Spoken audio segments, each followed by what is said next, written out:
বিবি হাজেরার কাছে এসে বলছে, ও আমার প্রাণপ্রিয়া স্ত্রী, সন্তানকে সাজিয়ে গুজিয়ে দাও। সন্তানকে সাজিয়ে গুজিয়ে দেওয়া হলো। ইব্রাহিম আলাইহিস সালাম সন্তানকে নিয়ে মিনার দিকে রওনা হয়ে গেলেন। মিনার দিকে যখন তিনি রওনা হয়ে গেলেন, শয়তান এসে বিবিকে ধোঁকা দিচ্ছে, বলছে, হাজেরা, তোমার একমাত্র পুত্র সন্তানকে তোমার স্বামী কোথায় নিয়ে যাচ্ছে? কয় বেড়াইতে নিয়ে যাচ্ছে। কয় না না না, বেড়াইতে নিয়ে যাচ্ছে না, তোমার এই সন্তানকে মিনা প্রান্তরে জবাই করার জন্য নিয়ে যাচ্ছে। হাজেরা আলাইহিস সালাম বললেন, কি বলো? পৃথিবীর ইতিহাসে কখনো কি শুনেছ বাবা সন্তানকে জবাই করে? এটা তো কখনোই হইতে পারে না, আমি বিশ্বাস করি না, আমার স্বামী এমনটি করতে পারে না। এবার শয়তান বলছে, হাজেরা, তোমার স্বামী হচ্ছে আল্লাহর নবী। আল্লাহ পাক নির্দেশ দিয়েছেন তার একমাত্র পুত্র সন্তানকে জবাই করার জন্য। এজন্য তোমার স্বামী যত কিছুই হোক তোমার সন্তানকে জবাই করবে, এর মধ্যে কোনো সন্দেহ নেই। এবার হাজেরা আলাইহিস সালাম বলছেন, আলহামদুলিল্লাহ, আল্লাহ পাক যদি আমার সন্তানকে জবাইয়ের নির্দেশ দিয়ে থাকেন, আর আমার সন্তান জবাইয়ের দ্বারা আমার আল্লাহ যদি খুশি হয়ে যায়, তাহলে আমি বিবি হাজেরাও আল্লাহর প্রতি সন্তুষ্ট হয়ে গেলাম। বিবি হাজেরার কাছে সন্তান কোনো পাত্তা পেল না। এদিক দিয়ে সন্তানের কাছে চলে গেল। সন্তান পিছনের দিকে হাঁটে, বাবা সামনের দিকে হাঁটে। এই দিক দিয়ে ইসমাইল আলাইহিস সালামের কাছে সন্তান গিয়ে কানে কানে ফুসফুস করে বলে, কই যাচ্ছ? কয় বাবার সাথে বেড়াইতে যাচ্ছি। কয় কোথায় যাচ্ছ? কয় আমার বাবা আমাকে ঘুরতে নিয়ে যাচ্ছে। কয় না না না, তোমার বাবা তোমাকে মিনা প্রান্তরে জবাইয়ের জন্য নিয়ে যাচ্ছে। ইসমাইলকে বলছে না না না, আমার বাবা কখনোই এমনটি করতে পারে না, আমি বাবার একমাত্র সন্তান। তুমি কি কখনো শুনেছ পৃথিবীর কোনো বাবা তার সন্তানকে জবাই করতে? ইসমাইলকে শয়তান বলছে, তোমার বাবা হচ্ছে আল্লাহর নবী, তিনি স্বপ্নে দেখেছেন তোমাকে জবাই করবেন, এই জন্য তিনি নিশ্চিত তোমাকে জবাই করবেন, কোনো সন্দেহ নাই। এবার ইসমাইল বলছে, আমি আল্লাহ তাআলা যদি নির্দেশ দিয়ে থাকেন, আর আল্লাহ পাক যদি আমার জবাইয়ে খুশি হয়ে থাকেন, তাহলে আমি ইসমাইল শুধু আমার একটি জীবন নয়, আল্লাহ পাক আমাকে যতগুলো জীবন দিবেন আল্লাহর সন্তুষ্টির জন্য, সমস্ত জীবনগুলো আল্লাহর রাস্তায় কুরবানির জন্য আমি ইসমাইল প্রস্তুত রয়েছি। বলেন সুবহানাল্লাহ। ইব্রাহিম আলাইহিস সালাম ছুরিকে পাথরের মধ্যে খুব সুন্দর করে ধারাইলেন। ইব্রাহিম আলাইহিস সালাম সন্তান জবাইয়ের প্রস্তুতি নিচ্ছেন। গোটা পৃথিবীর সমস্ত মাখলুকাতগুলো কান্না শুরু করে দিল। প্রথম আসমান, দ্বিতীয় আসমান, সমস্ত ফেরেশতারা আল্লাহর কাছে পানা চাইতে থাকলো। বলল, আল্লাহ, আজকে যদি একমাত্র পুত্র সন্তানকে ইব্রাহিম জবাই করে, তাহলে কিয়ামত পর্যন্ত যত মানুষ পৃথিবীতে আসবে নিজেকে মুসলিম দাবি করবে, প্রতি বছর একটি করে তার সন্তান আল্লাহর রাস্তায় কোরবানি করতে হবে। গোটা পৃথিবীর মানুষের জন্য অত্যন্ত কঠিন হয়ে যাবে। আল্লাহ, আপনি এই বিষয়ে অত্যন্ত সুন্দরভাবে ফয়সালা করুন। ইব্রাহিমকে আপনি এত কঠিন পরীক্ষায় ফেলবেন না, আপনি তার জন্য পরীক্ষা সহজ করে দিন। সন্তান বাবাকে বলছে, বাবা, আপনি আমার জামাটাকে ছিঁড়ে আমার হাত পা সুন্দর করে বেঁধে নেন, সুন্দর করে বেঁধে আমার গলাটাকে পাথরের উপর রেখে সুন্দরভাবে জবাই করুন, যাতে করে জবাইয়ের সময় আমি আমার হাত পা নড়াচড়া করতে না পারি। আর যদি নড়াচড়া করি তাহলে তো অবশ্যই আপনার জবাই করতে কষ্ট হবে। আমি অবশ্যই আল্লাহর সন্তুষ্টির জন্য নিজেকে জবাই করতে পরিপূর্ণ প্রস্তুত হয়ে গেছি। বলেন সুবহানাল্লাহ। ইব্রাহিমকে বললেন, ও আমার প্রাণপ্রিয় পিতা, আপনি আপনার চোখের মধ্যে একটি কাপড় বেঁধে নেন। কই কেন কাপড় বাঁধবো? ওই আপনি যখন আমাকে জবাই করবেন, আমার চেহারাটা যখন আপনার চোখের সামনে ভাসবে, আমি আপনার একমাত্র পুত্র সন্তান, হয়তো আপনার দিলের ভিতরে মায়া আসবে, মায়ার কারণে আপনি জবাই করতে কিছুটা ইতস্তত বোধ করবেন। সুতরাং আপনি আপনার চোখের মধ্যে পট্টি বেঁধে নেন। তিনি চোখে পট্টি বেঁধে নিলেন। ইসমাইল আলাইহিস সালামের হাত পা কোনো বেঁধে যখন তিনি পশ্চিম দিকে ফিরে, বাইতুল্লাহর দিকে ফিরে তিনি যখন জবাইয়ের জন্য প্রস্তুতির জন্য গলার মধ্যে ছুরি ছাড়াইলেন, আল্লাহ তাআলা সাথে সাথে জিবরাইল আলাইহিস সালামকে জান্নাতি একটি দুম্বা দিয়ে মিনার প্রান্তরে পাঠিয়ে দিলেন। বলেন সুবহানাল্লাহ। তো ইব্রাহিম আলাইহিস সালাম ওনার জীবনে কি পরিমাণ পরীক্ষা দিয়েছেন। ইব্রাহিম আলাইহিস সালামের জীবনে বহু পরীক্ষা গিয়েছে। বড় বড় পরীক্ষাগুলোর মধ্যে গত সপ্তাহে আমরা আলোচনা করেছিলাম, তাকে আগুনে ফেলা হয়েছে, সেখানেও তিনি পাশ করেছেন। এই পাশের বিনিময়ে আল্লাহ তাআলা আগুনকে ফুলের বাগানে পরিণত করে দিয়েছেন। বলেন সুবহানাল্লাহ। বাহ্যিক মানুষ দেখছে আগুন জ্বলছে, কিন্তু এর ভিতরে আল্লাহ তাআলা ফুলের বাগান তৈরি করে দিয়েছেন। এমন না যে আগুন নিভায়া চতুর্পাশে ফুলের গাছ লাগাই দিয়েছেন, এরকম না। আগুন জ্বলতেছে ধাউ ধাউ করে। আগুন কি ধাউ ধাউ করে জ্বলছে। আগুনের ভিতরে জায়নামাজ বিছিয়ে তিনি নামাজ পড়তেছেন, রবের ইবাদত বন্দেগী করতেছেন। তো সেই আগুনকে আল্লাহ তাআলা ইব্রাহিম আলাইহিস সালামের জন্য আরামদায়ক ঠান্ডা বানিয়ে দিয়েছেন। বলেন সুবহানাল্লাহ। অগ্নিকাণ্ডে 40 দিন ছিলেন। এই 40 দিন ওনার জীবনের সবচেয়ে আরামদায়ক দিন ছিল, অথচ আমাদের দৃষ্টিতে এই 40 দিন জীবনের সবচেয়ে ভয়ঙ্কর দিন হওয়ার কথা। কি বলেন? জীবনের সবচেয়ে ভয়ঙ্কর দিন হওয়ার কথা, কারণ তিনি আগুনের ভিতরে ছিলেন। অথচ ইব্রাহিম আলাইহিস সালাম বলেন, এই 40 দিন আমার জীবনের সবচেয়ে আরামদায়ক দিন ছিল। প্রতিদিন সকালবেলায় একবার আল্লাহ তাআলা সালাম দিতেন, ইব্রাহিম কেমন আছো? সুবহানাল্লাহ। আবার সন্ধ্যাবেলায় সালাম দিতেন, ইব্রাহিম কেমন আছো? তো এই যে তিনি যে প্রতিদিন আল্লাহ তাআলা 2 বার খোঁজখবর নিতেন, তো ইব্রাহিম আলাইহিস সালাম বলেন, আল্লাহ তাআলা আমাকে এত আদর আর কখনো করেন নাই, যে পরিমাণ আদর আর ভালোবাসা অগ্নিকাণ্ডে থাকাকালীন করেছেন। সুবহানাল্লাহ। তো ইব্রাহিম আলাইহিস সালাম অগ্নিকুণ্ড থেকে বের হয়ে তিনি আর তার এলাকা যে বাবেল শহর, নমরুদের যে এরিয়া, এইখানে আর তিনি থাকতে চাইলেন না। আল্লাহ তাআলার নির্দেশে তিনি বাইতুল মুকাদ্দাস, বর্তমান যেটা ফিলিস্তিন, এই ফিলিস্তিনের দিকে তিনি হিজরত করলেন। বলেন সুবহানাল্লাহ। পৃথিবীতে যত নবী রাসূল এসেছে, সমস্ত নবী রাসূল কেউ নিজের মাতৃভূমিতে থাকতে পারেন নাই, কেউই না। পৃথিবীতে শুধু নবী রাসূল নন, যত বড় বড় মনীষী দেখবেন, কোনো মনীষী তার জন্মস্থানে মৃত্যু পর্যন্ত থাকতে পারেন না। এটা কি? এটাই সিস্টেম। জন্মস্থানে কেউ কোনোদিন থাকতে পারে না। বাংলাদেশে দেখেন রাজনৈতিকভাবে যারা প্রতিষ্ঠিত হয়েছে, কেউ কি আপনার নিজের জন্মস্থানে থাকতে পেরেছে? জন্মস্থানে কেউই নেই। এটা পৃথিবীর সিস্টেম। তো সমস্ত নবী রাসূলরা হিজরত করেছেন। ইব্রাহিম আলাইহিস সালাম বাইতুল মুকাদ্দাসের দিকে হিজরত করলেন। ইব্রাহিম আলাইহিস সালাম, কোরআন খুলে দেখুন, ইব্রাহিম আলাইহিস সালাম তার গোটা জাতির কাছে তিনি বলছেন, ওয়াকালা ইন্নী যাহিবুন ইলা রাব্বি সায়াহদিন। ইব্রাহিম আলাইহিস সালাম বললেন, হে আমার জাতি, আমি তোমাদের এই এলাকা ছেড়ে চলে গেলাম, আর আল্লাহ তাআলা অতি সত্বর আমাকে সঠিক দিক নির্দেশনা দিবেন। বলেন সুবহানাল্লাহ।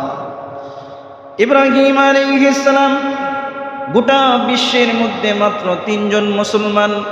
ইব্রাহিম আলাইহিস সালাম একজন, তার বড় বিবি সারা আলাইহিস সালাম, আর তার ভ্রাতুষ্পুত্র তার বড় ভাইয়ের ছেলে লূত আলাইহিস সালাম। এই 3 জন মুসলমান, এই 3 জন মিলে ইরাকের সেই বাবেল শহর থেকে তারা হিজরত করে ফিলিস্তিনের দিকে রওনা হয়ে গেলেন।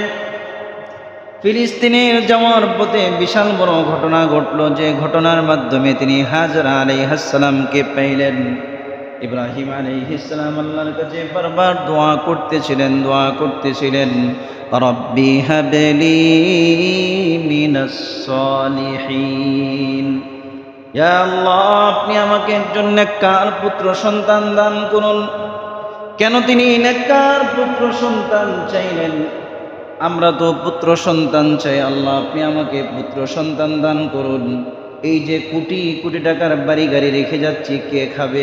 একজন উত্তরাধিকারী আমাকে দান করুন, যাতে করে আমার বংশ সম্পদ খাইতে পারে। কথা কোন ঠিক না বেটি?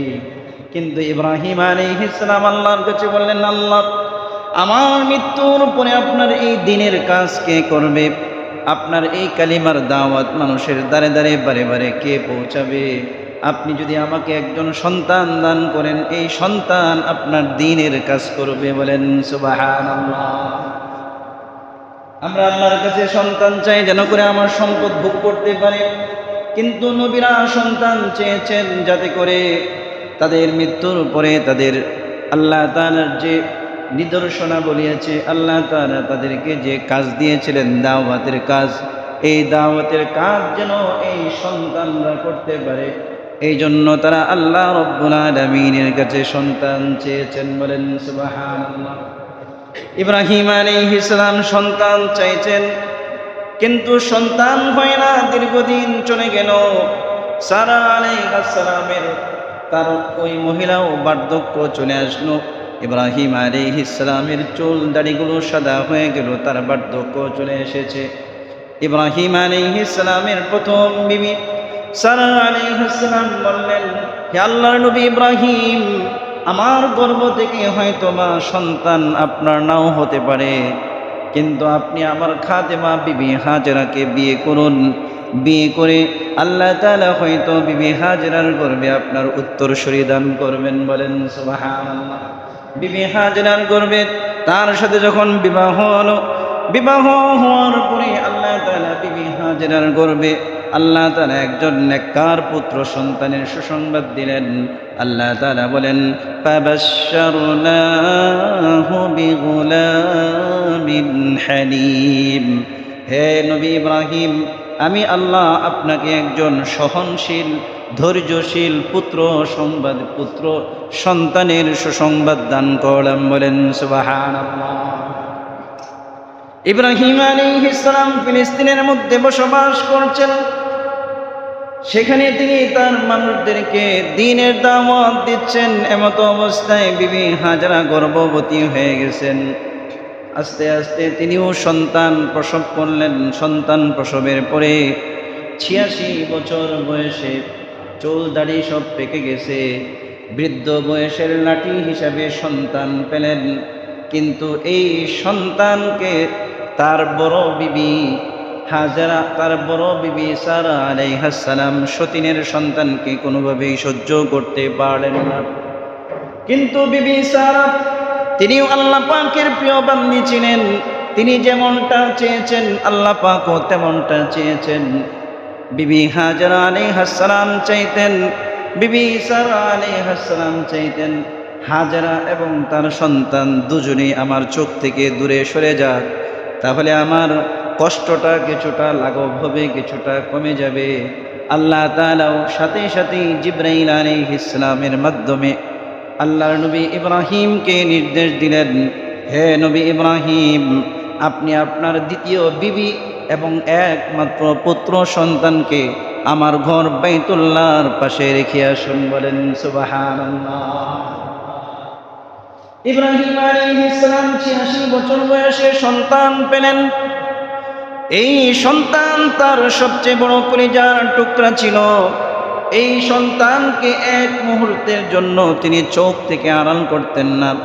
কিন্তু এই সন্তান সম্পর্কে যখন নির্দেশ আসলো, তিনি এক মুহূর্তের জন্য আল্লাহর কাছে কোনো ধরনের ওজর আপত্তি করেন না। আল্লাহ, আপনি 86 বছর বয়সে আমাকে সন্তান দিলেন, এই সন্তান ছাড়া আমি কিভাবে থাকবো? আপনি এই হুকুমটাকে একটু লাঘব করে দেন, সহজ করে দেন। আপনি আমার সন্তানটাকে আমার কাছে রাখার নির্দেশ দেন, এমন কোনো কিছু বলেন নাই। আল্লাহ পাকের নির্দেশ এসেছে, নির্দেশ আসার সাথে সাথে তিনি উটের উপর চড়ে গেলেন, উটের উপর উঠলেন, সন্তানকে তার পিছনে বসালেন, তারপরে তার বিবিকে বসালেন। তিনজন মিলে সেই ফিলিস্তিনের বাইতুল মুকাদ্দাস থেকে হিজরত করা শুরু করে দিলেন, রওনা করে দিলেন। জিবরাইল আলাইহিস সালাম রাহবারি করতে করতে করতে করতে বিবি, সন্তান এবং ইব্রাহিম আলাইহিস সালামকে বাইতুল্লাহ পর্যন্ত নিয়ে আসলেন। বলেন সুবহানাল্লাহ। বাইতুল্লাহ আসার পরে ইব্রাহিম আলাইহিস সালাম তার উট থেকে পর্যন্ত নামেন নাই। উট থেকে না নেমে বিবি সন্তানদেরকে নামায় দিলেন। নামায় দিয়ে সাথে সাথে তিনি তার উটের মুখটাকে আবার বাইতুল মুকাদ্দাসের দিকে ফিরিয়ে দিলেন। তিনি চলে যাচ্ছেন। বিবি আশ্চর্য হয়ে গেল। এই জনমানবহীন শূন্যস্থান, যেখানে মানুষের কোনো নাম নিশানা নাই, কোনো গাছগাছালি নাই, পানির ব্যবস্থা নাই, খাবারের ব্যবস্থা নাই, ধুধু মরুভূমি, এইখানে আমার স্বামী এবং আমার বাচ্চাকে রেখে যাচ্ছে, এইখানে কোথায় রেখে যাচ্ছে? এইভাবে তিনি হাজরা আলাইহিস সালাম ইব্রাহিম আলাইহিস সালামের কাছে বলতে থাকলেন, ও প্রাণের স্বামী ইব্রাহিম, একমাত্র পুত্র সন্তান এবং আমাকে এই মরুভূমি জনমানবহীন শূন্যস্থানে আপনি কিভাবে রেখে যাচ্ছেন? কিন্তু ইব্রাহিম আলাইহিস সালামের তো কলিজাটা ফেটে যাচ্ছিল, তার চক্ষু থেকে অশ্রু বেয়ে তার দাড়িগুলো ভিজে যাচ্ছিল, তিনি কিছুই বলতে পারতেছিলেন না। ইব্রাহিম আলাইহিস সালাম বিবি কয়েকবার জিজ্ঞাসা করার পরে তিনি কথা বলেন না, কিন্তু যেমন ছিলেন স্বামী তেমন ছিলেন বিবি। ইব্রাহিম আলাইহিস সালামের বিবি হাজরা আলাইহিস সালাম বললেন, ইব্রাহিম, আপনি তো আল্লাহর নবী, আপনি তো আল্লাহর নির্দেশ ছাড়া কোনো কিছু করেন না। আল্লাহ তাআলার নির্দেশে কি আপনি আমাদেরকে জনমানবহীন শূন্যস্থানে রেখে যাচ্ছেন নাকি? ইব্রাহিম আলাইহিস সালাম শাহাদাত আঙ্গুলি উপরের দিকে উঠিয়ে বুঝাইলেন, হ্যাঁ, একমাত্র আল্লাহ রাব্বুল আলামিনের নির্দেশেই আমি তোমাদেরকে এই জনমানবহীন শূন্যস্থানে রেখে যাচ্ছি। বলেন সুবহানাল্লাহ। হাজরা আলাইহিস সালাম সাথে সাথেই বললেন, তাহলে আর কোনো টেনশন করবেন না, চিন্তা করবেন না, আপনি নিশ্চিন্তে চলে যান বাইতুল মুকাদ্দাসে, সেখানে গিয়ে আপনি দ্বীনের কাজ করেন, আপনার কোনো টেনশনের দরকার নেই, আপনি শান্ত মনে প্রশান্ত চিত্তে আপনি এখান থেকে চলে যান। যে আল্লাহর নির্দেশে আপনি আমাদেরকে এই জনমানবহীন শূন্যস্থানে রেখে যাচ্ছেন, সেই আল্লাহ আমাদেরকে এইখানে ধ্বংস করবেন না, আমাদেরকে না খাওয়ায়া রাখবেন না। বলেন সুবহানাল্লাহ। ইব্রাহিম আলাইহিস সালাম চলে গেলেন, সাথে মাত্র কয়েকটা খেজুর আর 1-2 মশক পানি, 1-2 লিটার পানি ছিল। এই পানিগুলো রেখে তিনি চলে গেলেন। ইব্রাহিম আলাইহিস সালাম ধীরে ধীরে সামনের দিকে আগাইলেন। পিছনের দিকে তাকান না, যদি তাকান সন্তানের মায়া হয়তো পড়ে যাবেন, এই জন্য তাকান না। তিনি যখন সানিয়াতুল বিদা পার হয়ে গেলেন, সানিয়াতুল বিদা পার হওয়ার পরে উট থেকে নামলেন। নামার পরে সানিয়াতুল বিদা উঁচু পাহাড়ে উঠে শেষবারের মতো সন্তান এবং বিবিকে এক নজর দেখার জন্য তিনি পিছনের দিকে তাকাইলেন। দেখলেন ধুধু মরুভূমি, কিছুই দেখা যায় না। ইব্রাহিম আলাইহিস সালামের কলিজাটা ফেটে যাচ্ছে। দুহাত তুলে আল্লাহর কাছে তিনি দোয়া করলেন, রব্বানা ইন্নী আসকানতু মিন যুররিয়্যাতি বিওয়াদিন গায়রি যি যারইন ইনদা বাইতিকাল মুহাররম। দুহাত উঁচু করে আসমানের দিকে ফিরে আল্লাহর কাছে ভারাক্রান্ত হৃদয় নিয়ে তিনি বললেন, আল্লাহ, আমার পরিবারের কতক সদস্যদেরকে এই জনমানবহীন শূন্যস্থানে আপনার ঘরের পাশে রেখে গেলাম, আপনি এদেরকে নামাজ কায়েমকারী বানিয়ে দেন, আর এদের প্রতি মানুষদেরকে আকৃষ্ট করে দেন, আর পৃথিবীর শ্রেষ্ঠ রিজিক জান্নাতি রিজিক এদেরকে ফলমূল দিয়ে রিজিকের ব্যবস্থা করে দেন। বলেন সুবহানাল্লাহ। ইব্রাহিম আলাইহিস সালাম চলে গেলেন, আর এদিক দিয়ে বিবি হাজরা 1 দিন যায়, 2 দিন যায়, 3 দিন যাওয়ার পরে বিবি হাজেরার খাবার শেষ হয়ে গেল, পানি শেষ হয়ে গেল। মায়ের যখন পেটে খাবার থাকে না, তখন ধীরে ধীরে মায়ের বুকের দুধ শুকিয়ে যায়। মায়ের বুকের দুধ যখন শুকিয়ে গেল, সন্তানও খাইতে পারে না। এদিক দিয়ে বিবি হাজেরা আলাইহিস সালাম সন্তান ক্ষুধার তাড়নায় চিৎকার করে কান্না শুরু করে দিল। একমাত্র পুত্র সন্তানের কলিজাটা, বুকটা যখন খাবারের কারণে ধড়ফড় ধড়ফড় করতে লাগলো, বিবি হাজেরা কোনোভাবেই সহ্য করতে পারলেন না, কলিজাটা ফেটে যাচ্ছে। একমাত্র পুত্র সন্তান, একটু খাবারের জন্য তার কলিজাটা ধড়ফড় করছে। বিবি হাজেরা তাকে এই মাটির মধ্যে, বালুর মধ্যে শুয়াইয়া তিনি ডাইরেক্ট চলে গেলেন সাফা পাহাড়ের উপর। সাফা পাহাড়ের উপর থেকে তিনি মারওয়ার দিকে তাকাইলেন। মারওয়ার দিকে তাকাইয়া দেখলেন মরুভূমির যে বালুকা আছে, এই বালুকা রাশিগুলো সূর্যের কিরণের পড়ার কারণে মরিচিকার মতো ধুধু মরুভূমি, এইরকমভাবে মনে হচ্ছে পানির মতো ঢেউ খেলছে। তিনি পানি মনে করে সাফা থেকে দৌড়ে তিনি মারওয়ায় চলে গেলেন। মারওয়ায় গিয়ে সাফার দিকে তাকাইলেন, তিনি একই অবস্থা দেখলেন। এইভাবে সাফা মারওয়া তিনি 7 বার সাই করলেন।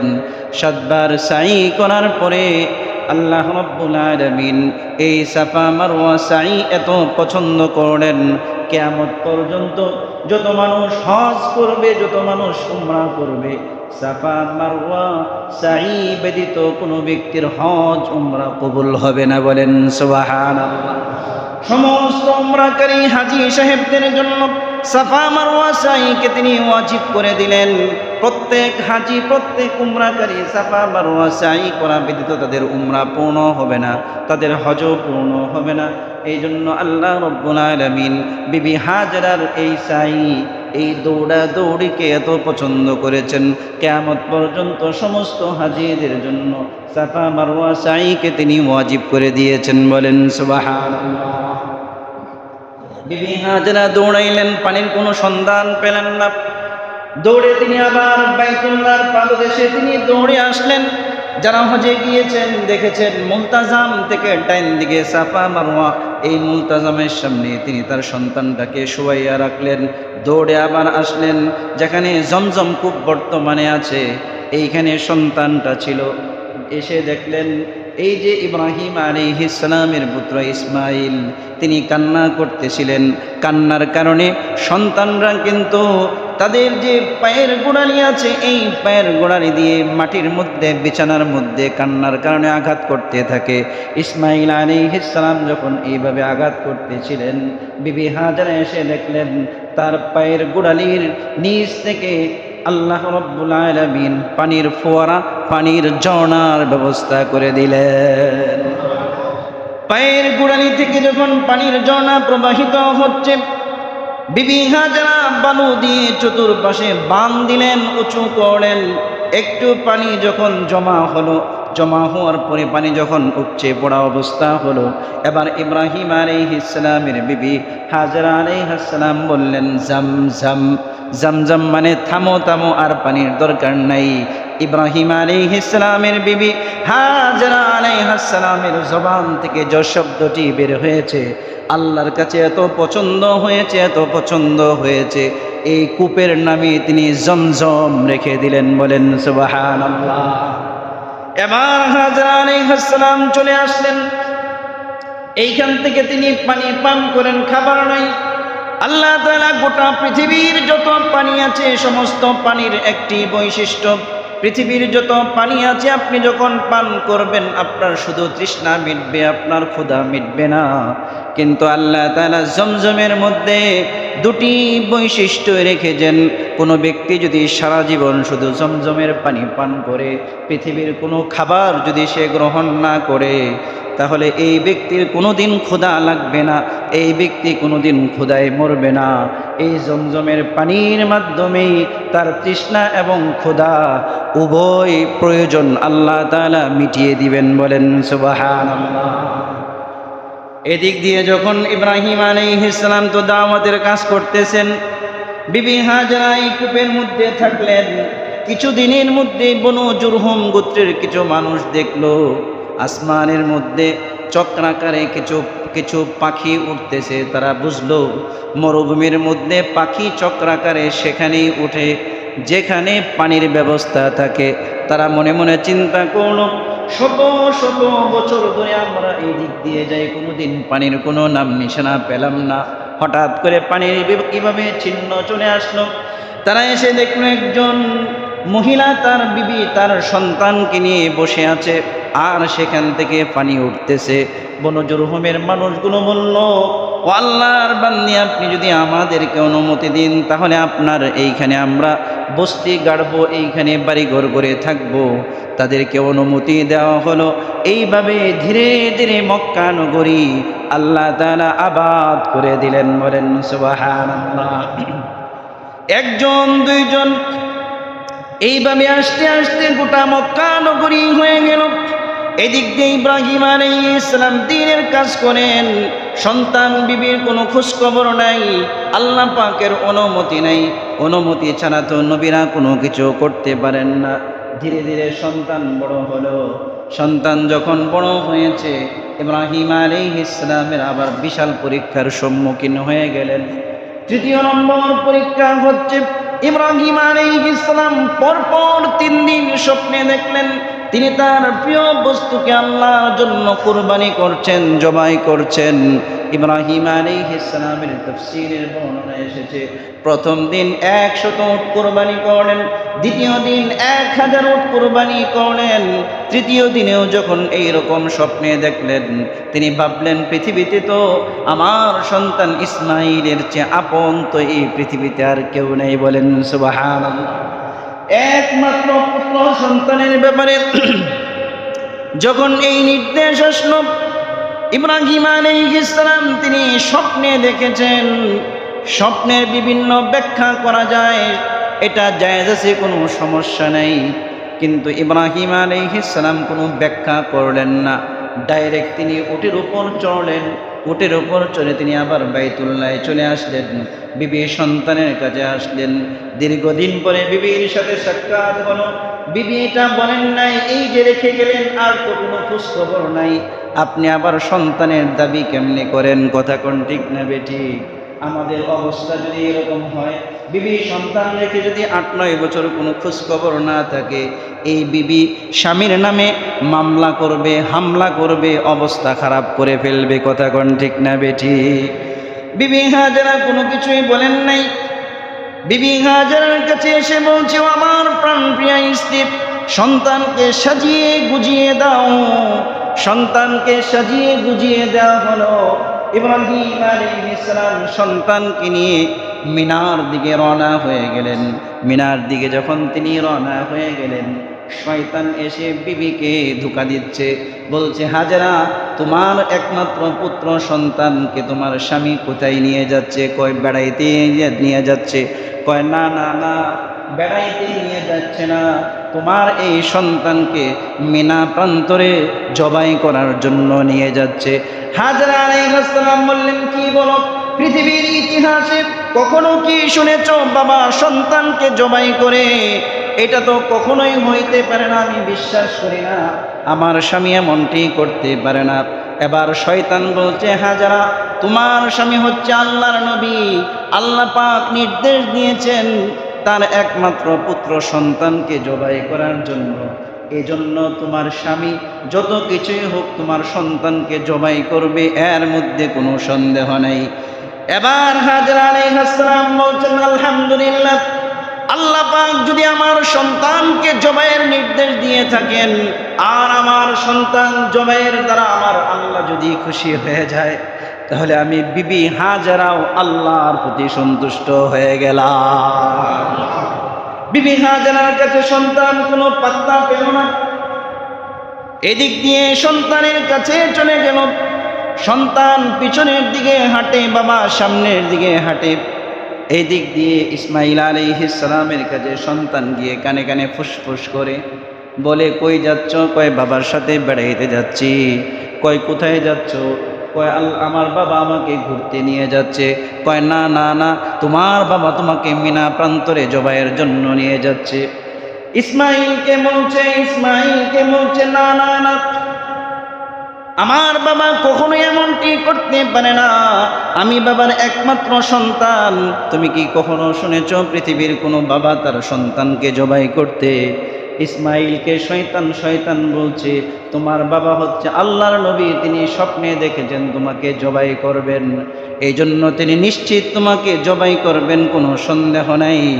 এবার ইসমাইল বলছে, আমি আল্লাহ তাআলা যদি নির্দেশ দিয়ে থাকেন আর আল্লাহ পাক যদি আমার জবায়ে খুশি হয়ে থাকেন, তাহলে আমি ইসমাইল শুধু আমার একটি জীবন নয়, আল্লাহ পাক আমাকে যতগুলো জীবন দিবেন আল্লাহর সন্তুষ্টির জন্য সমস্ত জীবনগুলো আল্লাহর রাস্তায় কুরবানির জন্য আমি ইসমাইল প্রস্তুত রয়েছি। বলেন সুবহানাল্লাহ।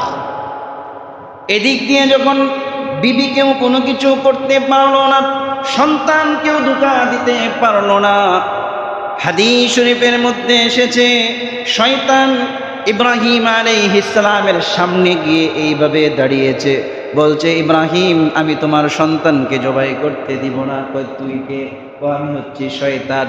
সাথে সাথে ইব্রাহিম আলাইহিস সালাম এই শয়তানকে দূরীভূত করার জন্য 7টি কঙ্কর নিলেন। 7টি কঙ্কর নিয়ে শয়তানের শরীরের মধ্যে আঘাত করলেন।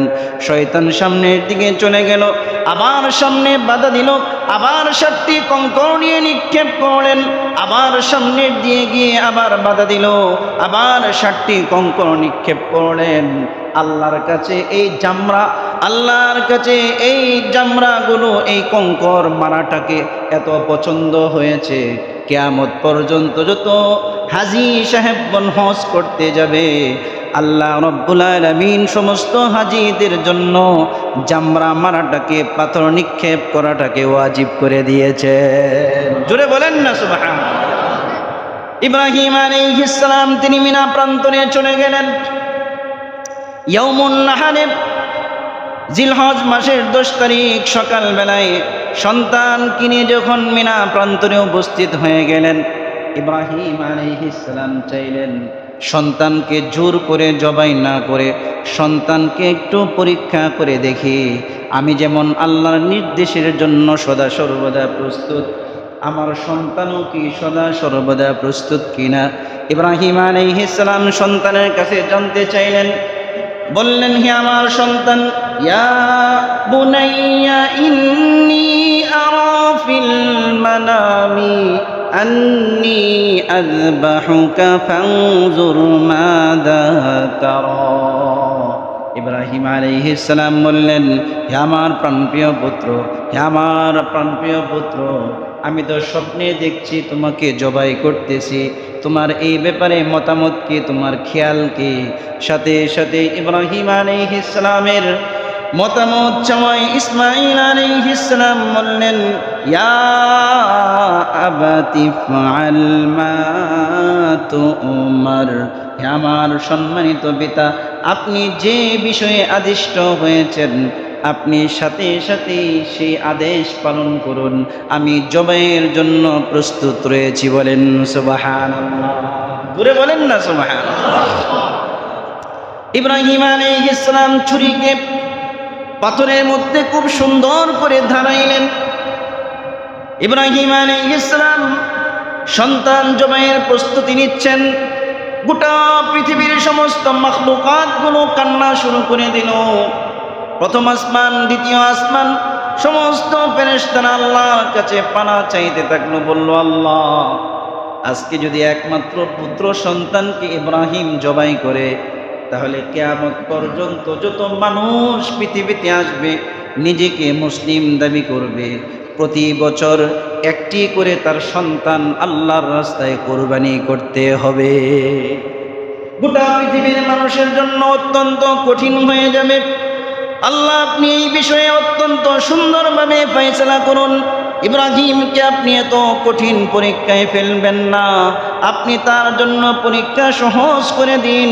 সন্তান বাবাকে বলছে, বাবা, আপনি আমার জামাটাকে ছিঁড়ে আমার হাত পা সুন্দর করে বেঁধে নেন, সুন্দর করে বেঁধে আমার গলাটাকে পাথরের উপর রেখে সুন্দরভাবে জবাই করুন, যাতে করে জবাইয়ের সময় আমি আমার হাত পা নড়াচড়া করতে না পারি। আর যদি নড়াচড়া করি তাহলে তো অবশ্যই আপনার জবাই করতে কষ্ট হবে। আমি অবশ্যই আল্লাহর সন্তুষ্টির জন্য নিজেকে জবাই করতে পরিপূর্ণ প্রস্তুত হয়ে গেছি। বলেন সুবহানাল্লাহ। ইব্রাহিমকে বললেন, ও আমার প্রাণপ্রিয় পিতা, আপনি আপনার চোখের মধ্যে একটি কাপড় বেঁধে নেন। কই কেন কাপড় বাঁধবো? কই আপনি যখন আমাকে জবাই করবেন, আমার চেহারাটা যখন আপনার চোখের সামনে ভাসবে, আমি আপনার একমাত্র পুত্র সন্তান, হয়তো আপনার দিলের ভিতরে মায়া আসবে। মায়ার কারণে আপনি জবাই করতে কিছুটা ইতস্তত বোধ করবেন। সুতরাং আপনি আপনার চোখের মধ্যে পট্টি বেঁধে নেন। তিনি চোখে পট্টি বেঁধে নিলেন। ইসমাইল আলাইহিস সালামের হাত পা কোনো বেঁধে যখন তিনি পশ্চিম দিকে ফিরে, বাইতুল্লাহর দিকে ফিরে তিনি যখন জবাইয়ের জন্য প্রস্তুতির জন্য গলার মধ্যে ছুরি ছাড়াইলেন, আল্লাহ তাআলা সাথে সাথে জিবরাইল আলাইহিস সালামকে জান্নাতে একটি দুম্বা দিয়ে মিনার প্রান্তরে পাঠিয়ে দিলেন। বলেন সুবহানাল্লাহ। জিবরাইল আলাইহিস সালাম বলছেন, আমি যখন জান্নাত থেকে দুম্বা নিয়ে আসছিলাম খুব ভয়ের মধ্যে ছিলাম, না জানি ইব্রাহিম তার একমাত্র পুত্র সন্তান ইসমাইলের গলায় কি ছুরি চালিয়ে দেয় কিনা। আমি যখন মিনা প্রান্তরে নামলাম, দেখলাম সন্তানের গলার মধ্যে ইব্রাহিম ছুরি চালিয়ে দিয়েছে। সাথে সাথে আমি জোরে চিৎকার করে বললাম, আল্লাহু আকবার, আল্লাহু আকবার। যখনই আমি আল্লাহু আকবার বলে চিৎকার করলাম, ইব্রাহিম ডান দিকে তাকিয়ে দেখলো আমি জান্নাতি দুম্বা নিয়ে দাঁড়িয়ে আছি। ইব্রাহিম বলল, লা ইলাহা ইল্লাল্লাহু আল্লাহু আকবার। আর এই দৃশ্য দেখে সাথে সাথে ইসমাইল আলাইহিস সালাম বললেন, আল্লাহু আকবার, আল্লাহু আকবার, ওয়ালিল্লাহিল হামদ। বলেন আল্লাহু আকবার। ইব্রাহিম আলাইহিস সালাম এই তিনজনের বাক্যকে আল্লাহ পাক এত পছন্দ করেছেন। জিবরাইল আলাইহিস সালাম, ইব্রাহিম আলাইহিস সালাম, ইসমাইল আলাইহিস সালাম, এই তিনজনের বাক্যকে আল্লাহ রাব্বুল আলামিন একত্রিত করে গোটা বিশ্বের মুসলমানদের জন্য 9 তারিখের ফজরের নামাজের পর থেকে একদম 13 তারিখের আসর পর্যন্ত প্রত্যেক ব্যক্তি, নারী পুরুষের জন্য একবার পড়া সবার জন্য আবশ্যক করে দিয়েছেন। বলেন সুবহানাল্লাহ। ইব্রাহিম আলাইহিস সালাম যখন দুম্বা পেলেন, খুশি হয়ে তিনি দুম্বা জবাই করলেন। সাথে সাথে আল্লাহর পক্ষ থেকে ঘোষণা আসলো আর বলল, ইব্রাহিম তুমি পরীক্ষায় পাশ করেছো। আমি আল্লাহ এই পাশের বিনিময়ে, পরীক্ষার বিনিময়ে আমি আল্লাহ রাব্বুল আলামিন তোমার প্রতি সন্তুষ্ট হয়ে গেছি। বলেন সুবহানাল্লাহ। ইব্রাহিম আলাইহিস সালাম, আল্লাহ রাব্বুল আলামিন তার বিবিকেও পরীক্ষা করলেন, ইব্রাহিম আলাইহিস সালামকেও পরীক্ষা করলেন, ইসমাইল আলাইহিস সালামকেও পরীক্ষা করলেন। তিনজন যখন পরীক্ষায় পাশ করেছে, এবার আল্লাহ রাব্বুল আলামিন বললেন, তোমরা আমার প্রিয় বান্দা, নির্বাচিত প্রিয় বান্দা বান্দি, তোমরা সবাই মিলে এই শহরের মধ্যে আমার যে ঘর আছে এই ঘরকে পুনঃসংস্কার করো। বলেন সুবহানাল্লাহ। ইব্রাহিম আলাইহিস সালাম তার সন্তানকে নিয়ে বাইতুল্লাহ নির্মাণের জন্য প্রস্তুত হয়ে গেলেন। বাইতুল্লাহ নির্মাণের জন্য লাগবে মিস্ত্রি, লাগবে হচ্ছে আপনার জোগাল। ইব্রাহিম আলাইহিস সালাম তিনি মিস্ত্রি হয়ে গেলেন, ইসমাইল আলাইহিস সালাম জোগাল হয়ে গেলেন, হাজারা আলাইহিস সালাম উভয়কে সহযোগিতা করতেন। আস্তে আস্তে বিভিন্ন দিক থেকে পাথর আনতেন। ইব্রাহিম আলাইহিস সালাম যখন পাথরটা দেয়ালের মধ্যে রাখতেন, রাখার সাথে সাথে অটোমেটিকলি সিমেন্টের মতো জোড়া লেগে যাইত। বলেন সুবহানাল্লাহ। ইব্রাহিম আলাইহিস সালাম এইভাবে কাজ করতেছেন। যখন আপনার দেয়াল মাথার উপরে চলে আসলো, এত উপরে কাজ কিভাবে করবেন? আল্লাহ রাব্বুল আলামিন জিবরাইল আলাইহিস সালামের মাধ্যমে একটি পাথর পাঠিয়ে দিলেন আর বললেন, ইব্রাহিম আপনি পাথরের উপর দাঁড়াবেন। দাঁড়ানোর উপরে আপনার যখন উপরে ওঠার প্রয়োজন হবে, লিফটের মতো স্বয়ংক্রিয়ভাবে এই পাথরটি উপরের দিকে উঠবে। আবার যখন নিচের দিকে নামার প্রয়োজন হবে, এই পাথরটি লিফটের মতো নিচের দিকে নেমে যাবে। বলেন সুবহানাল্লাহ। ইব্রাহিম আলাইহিস সালাম এই পাথরের উপর দাঁড়িয়ে ধীরে ধীরে তিনি বাইতুল্লাহ নির্মাণ শেষ করেন।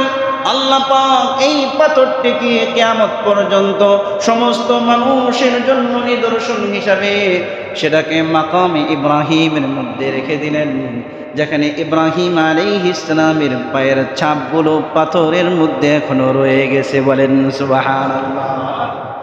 ইব্রাহিম আলাইহিস সালাম বাইতুল্লাহ নির্মাণ করেন। নির্মাণের পরে তিনি আল্লাহর কাছে অহংকার করেন নাই, গর্ব করেন নাই। আল্লাহর কাছে দুহাত তুলে দোয়া করেন, রব্বানা তাকাব্বাল মিন্না ইন্নাকা আনতাস সামিউল আলিম। ও আল্লাহ, আপনি আমাদের পক্ষ থেকে যেটুকু কাজ করেছি এই কাজকে আপনার সন্তুষ্টির জন্য আপনি কবুল করে নেন। বলেন সুবহানাল্লাহ। শুধু এতটুকু দোয়া করলেন এমন নয়, মুফাসসিরিনে কেরাম বলেন বাইতুল্লাহ কাজ যখন শেষ হয়ে গেল, এই যে বাইতুল্লাহর যে মুলতাজাম আছে, মুলতাজামের যে দরজাটা আছে, এই দরজার চৌকাঠটা আছে, এই চৌকাঠের মধ্যে ইব্রাহিম আলাইহিস সালাম এইভাবে দৌড়েন আর নিজের বুকটাকে বাইতুল্লাহর দেয়ালের সাথে মিশিয়ে আল্লাহর কাছে তিনি দোয়া করেন, রব্বানা ওয়াবআথ ফীহিম রাসূলাম মিনহুম ইয়াতলু আলাইহিম আয়াতিকা ওয়ায়ুআল্লিমুহুমুল কিতাবা ওয়াল হিকমাতা ওয়ায়ুযাক্কিহিম ইন্নাকা আনতাল আজিজুল হাকীম।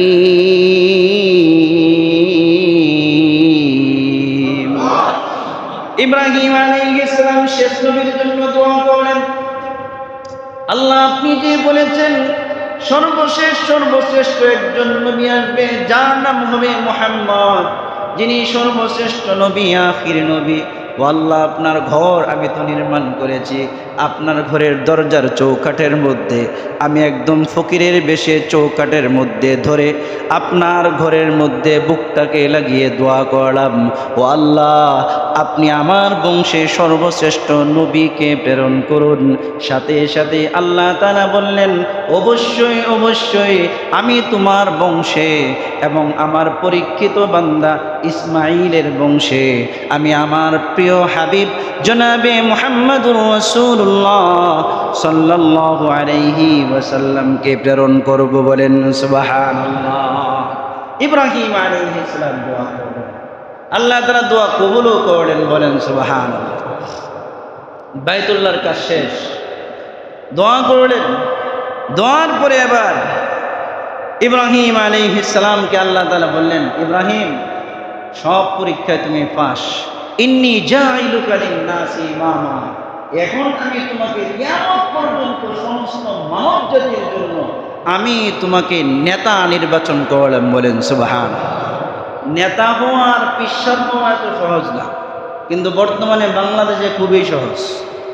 বাংলাদেশ এমন এক উর্বর জমিন যে যেখানে যেটাই দাবি করবে এর কিছু অনুসারী পাবেন। কথা কোন ঠিক না বেটি? আজকে যদি কেউ আল্লাহ দাবি করে দেখবেন আরো কিছু অনুসারী আছে। কথা বলে আসে না নাই? আসে না নাই? পীর আমাদের সমাজে ঘরে ঘরে পীর। পীর সাহেবদের অবস্থা কি? সূরা ফাতিহা পর্যন্ত পারে না। আসে না নাই? কথা কোন আসে না নাই? সূরা ফাতিহা যে ব্যক্তি পারে না, এই ব্যক্তি আবার পীর মানবেন, এই ব্যক্তি তো আমার মসজিদের খাদেম হিসাবেও রাখবো না। কথা কোন ঠিক না বেটি? মসজিদের খাদেম রাখবেন? বলেন না, একদম খাদেমে রাখবে না। মসজিদের যে খাদেম হওয়ার জন্য পীর হয় কেন? কথা কোন ঠিক না বেটি? পীর হওয়া, নেতা হওয়া এত সহজ নয়।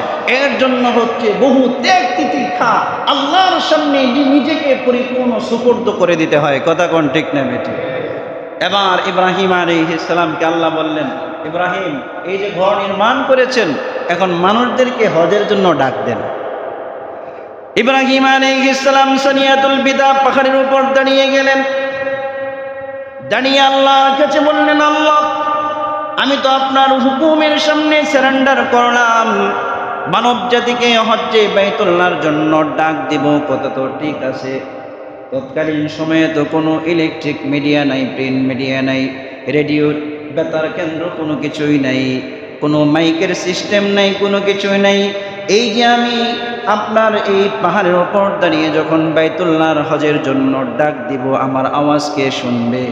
আল্লাহ তাআলা বললেন, ইব্রাহিম, ডাক দেওয়া আপনার দায়িত্ব, আর আপনার আওয়াজ পৌঁছানো আমি আল্লাহ রব্বুল আলামিনের দায়িত্ব। বলেন সুবহানাল্লাহ।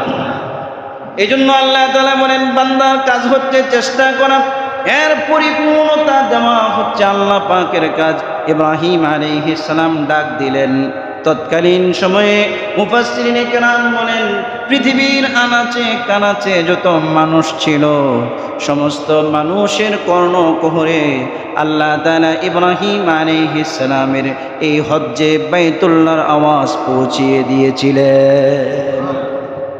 শুধু এতটুকুই নয়, মুফাসসিরিনে কেরাম বলেন, তৎকালীন সময়ে আমরা যারা রূহ জগতে ছিলাম, আল্লাহ তাআলা ইব্রাহিম আলাইহিস সালামের এই আওয়াজকে রূহ জগৎ পর্যন্ত পৌঁছিয়ে দিয়েছেন। রূহ জগৎ থেকে যে ব্যক্তি যতবার লাব্বাইক আল্লাহুম্মা লাব্বাইক লাব্বাইক লা শারীকা লাক লাব্বাইক ইন্নাল হামদা ওয়ান নি'মাতা লাকা ওয়াল মুলক লা শারীকা লাক, এই তালবিয়া যে যতবার পড়েছে, দুনিয়ার জীবনে আল্লাহ পাক তাকে ততবার বাইতুল্লাহ জিয়ারতের সৌভাগ্য দান করবেন। জুড়ে বলেন না সুবহানাল্লাহ। ইব্রাহিম আলাইহিস সালাম সব কিছু করলেন, হজ্জে বাইতুল্লাহর জন্য তিনি ডাক দিলেন। সমস্ত ডাক আল্লাহ তাআলা সমস্ত মানুষের কর্ণকুহরে পর্যন্ত পৌঁছিয়ে দিলেন। আর এইভাবে আল্লাহ রাব্বুল আলামিন ইব্রাহিম আলাইহিস সালামের যুগ থেকে এই হজ্জের বিধান সমস্ত উম্মতের উপর আবশ্যক করে দিলেন। বলেন সুবহানাল্লাহ। হজ এটা অত্যন্ত সৌভাগ্যের ব্যাপার। আপনার কি মনে হয় টাকা নাই হজ করতে পারে? আরে না, বহু কোটিপতি পড়ে রয়েছে, আজ পর্যন্ত উমরাটাও করে নাই, আছে না নাই? আজ পর্যন্ত কি উমরার ভাগ্যও জোটে নাই। বহু মানুষ এমন আমাদের সমাজে আছে, হস্তপুরের কথা। বহু মানুষ এমন আছে রিক্সা চালায়, দিনের কানে দিন খায়। এই ব্যক্তিকে আল্লাহ কয়েকবার হজ করায় এলেছে, আছে না নাই? আল্লাহ যাকে কবুল করবে তাকে কিভাবে যে হজ করাবেন এটা আল্লাহ পাক জানেন। বলেন সুবহানাল্লাহ। এই জন্য নিয়ত করা, আল্লাহ আমি আপনার হজের আপনার ঘরের মেহমান হতে চাই। তো মেজবানের দায়িত্ব হচ্ছে মেহমানকে কিভাবে নিবে আনবে, এটা মেহমানের দায়িত্ব। কথা কোন ঠিক না বেটি? আর যিনি বাইতুল্লাহর মালিক তিনি তো ফকির নন, তিনি হচ্ছেন সবচেয়ে বেশি ধনী। আসমান জমিনের যত ভান্ডার আছে সমস্ত ভান্ডারের একক ছত্র মালিক যিনি, তিনি কে? জোরে বলেন, তিনি কে? আল্লাহ ধনী, আমরা সব ফকির। আল্লাহ পাক বলেন, আল্লাহুল গানি ওয়া আনতুমুল ফুকারা, আল্লাহই একমাত্র ধনী, আর আল্লাহ ছাড়া যা আছে সব ফকিরনি ফকির, এদের অভাব কোনোদিন দূর হয় না। কথা কোন ঠিক না বেটি? যার যত টাকা তার অভাব তত বেশি। কথা কোন? যার যত টাকা তার অভাব কি তত বেশি। যার টাকা কম তার স্বপ্নও কম, অভাবও কম। কথা কোন? কোন রিক্সাওয়ালা ঢাকা শহরে বাড়ি গাড়ি করার চিন্তা ভাবনা করে? কথা বলেন না, করে? করে না। ও দিন আনে দিন খায়, রাত্রে ঘুমায়। কিন্তু যার কিছু আছে সে আরো কিছু বাড়াইতে চায়। এইভাবে স্বপ্ন তার বাড়তে থাকে, ব্যস্ততা বাড়তে থাকে, তার অভাবও বাড়তে থাকে। কথা কোন ঠিক না বেঠিক? তো আল্লাহ রাব্বুল আলামিন যাদেরকে হজ করিয়েছেন তারা পরম সৌভাগ্যবান, পরম সৌভাগ্যবান। এই জন্য আমরা প্রত্যেকে নিয়ত করি ইনশাল্লাহ বাইতুল্লাহ জিয়ারত করার নিয়ত আছে না ইনশাল্লাহ? আল্লাহ তাআলা সবাইকে কবুল করুন, সকলে বলে আমিন।